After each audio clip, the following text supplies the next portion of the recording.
Thanks. I'm going to go ahead and start off the discussion with just one question, and then I'll turn it over to Dr. Rossoff, who'll do a general, lead the general roundtable member discussion.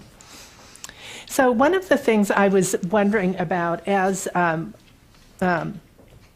listened to these set of presentations and really using the words that Dean used in his presentation is really thinking about this story arc that really takes people from where they are to kind of where they'd like to be. And so I think this came up in some of the conversations this morning. So my question is, how do we create a story arc for the use of these types of technologies that takes health literacy into consideration, and what should be some of those key targets for that story? I'm not sure I understood. Okay. I'm not sure I fully understood the question. Whose story are we talking? Are we talking about the patient's story arc? Yes. Okay. I don't have an answer. I just. Would anyone like to take that on, please?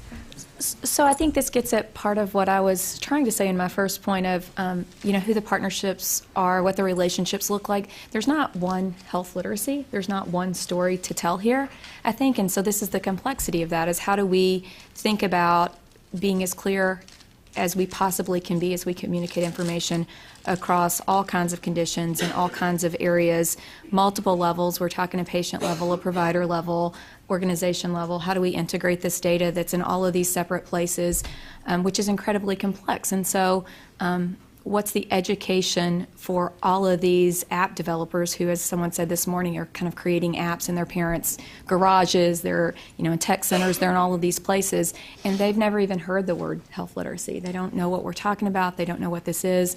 They know that, they had an idea, or their friend has a condition, or wouldn't it be cool if we had this game that did this thing?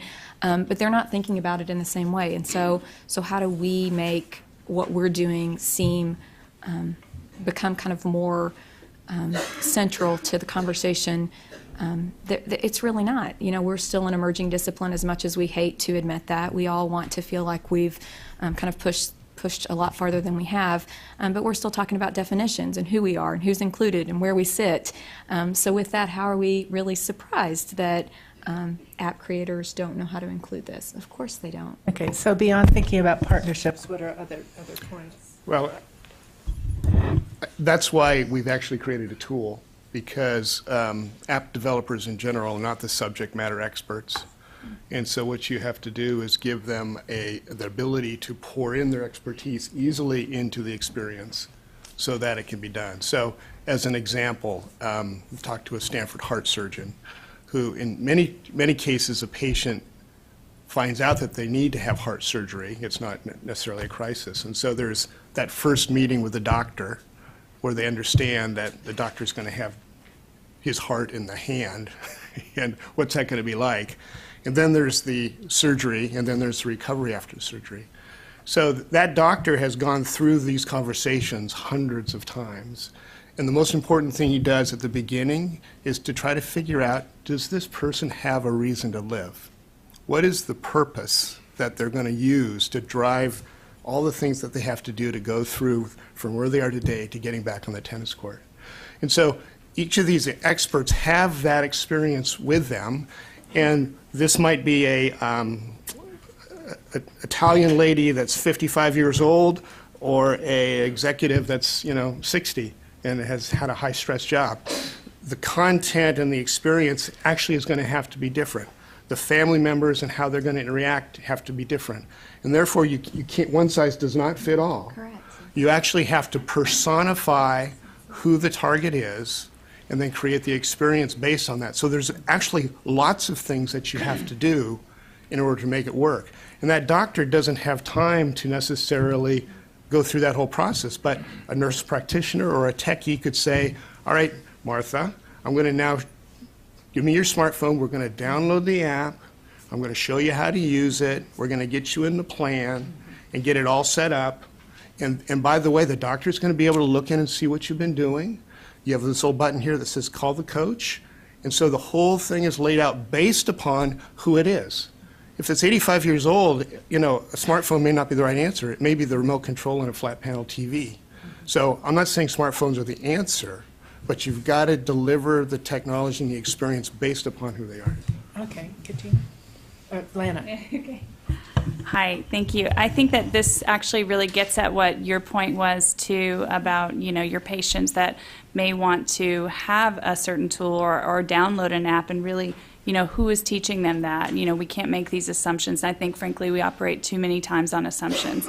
But this also gets at something my team's been working on with Contribute. You know, how are patients, people, contributing to their health care and managing their health care, and how are their not only their health goals, but how are their life goals, you know, being accounted for? You know, are people talking to them about, you know, the whole point of being healthy is to do what you want to do for as long as you can do it, right?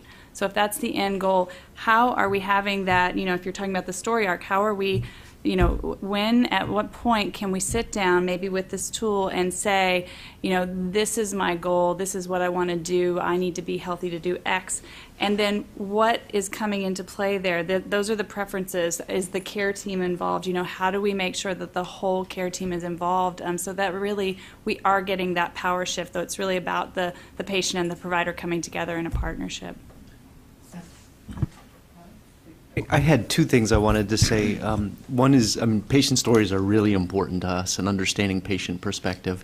And one of the things that we found with our work is that it's important to try and get a breadth and a depth of input. So there's lots of patients who are willing to provide a little input.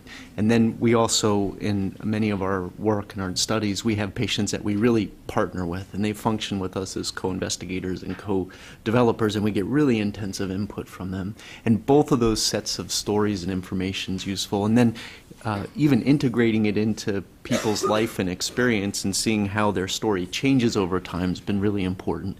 And we get a whole different set of information. The other point I wanted to make, though, also is the use and story and experience are really important.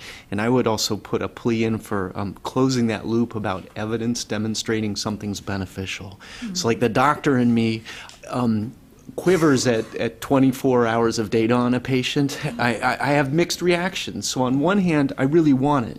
But on the other, I only want it if I can act on it and it's going to improve things for my patients and make things better. And thinking about informaticians in my office and all these other things, there's a lot of things going on, and it's a big opportunity cost, which is great if it's helpful. And I believe a lot of this is helpful, but I also believe it's our job to prove it's helpful before we advocate for it on big scales. So. Did you have a comment to this question, and then Reed, and then we'll move to a general question? Yeah, you know, I think two things to think about, and that we've seen a lot with our patient populations who are thinking about more prevention work. One is that social networking and crowdsourcing and how patients and end users are able to share information, and that's a really powerful tool, but at the same time we see that there's a lot of struggles with privacy and security. Mm-hmm. And I think that that's something that, you know, I think we're all aware in this room, but something to really, I challenge, I guess, the roundtable to think about, you know, how can we use that as a source of information, whether it's patient support groups for people living with or at risk for diseases, and how they can better share that information.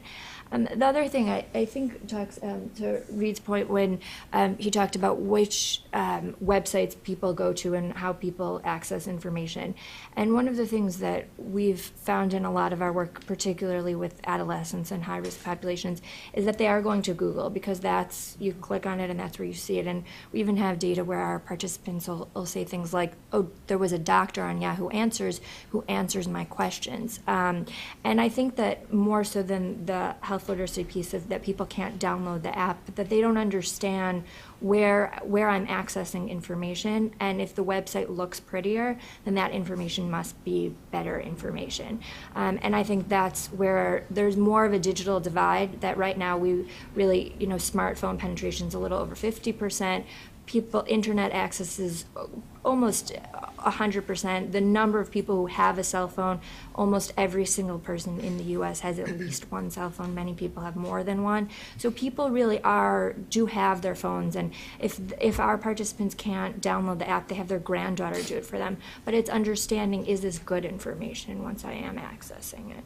And then the last word, read, on this question. Yeah, thank you. And that's a great setup. There are over 40,000 Google searches every second, which is like mind-boggling, right? And one out of every 20 of those searches is health-related. So I didn't do the math. You could probably Google that to figure out what the answer is. And the other thing that's important, we talk about Google, and it is the dominant player. Google actually is only about 58% of the search engine market. So there's, that 40,000 is another math equation. 40,000 is 58% of whatever that larger number. People are like, they want that one-stop shop to find information. One final reaction, and I think I've been trying to figure out sort of what was a little bit weird in my head as I was thinking through this talk and this larger conversation. And the phrase health literacy is actually a little problematic for me. Because in a way, it implies that the problem is on the user, right? They're like, oh, we need to teach them, right? We need to teach them how to understand what we're saying. We need, like, oh, if they just knew the words that we were using. And I imagine there's probably a world out there that is like around energy literacy, right? So like all this energy, there's data about all of our energy, and we get it from solar panels, and we get it from oil and gas, and we're using. And now there's this whole market where, like, how do we educate people about their energy usage? And the private sector world that is actually trying to do that, they don't even know, and I don't even think there is, the phrase energy usage, or energy literacy exists, right? They're just trying to present and convey information so that someone who is really busy, because they have soccer practice at 5, and then ballet lessons at 6, and then they got to cook dinner, and like people are very, very busy. So what I think. And I think we all agree on those basic concepts. And I think then what is challenging at sort of that presentation layer, your beautiful design is not something that actually a user even realizes that they are experiencing. It becomes so intuitive, it's sort of like part of their life, that the experience of interacting with this platform, whatever it is actually natural enough that it changes their behavior. So I don't know if that was really useful, but it was certainly a reaction that I had. I'm not sure if it fit into the context, but thank you so much. Yeah.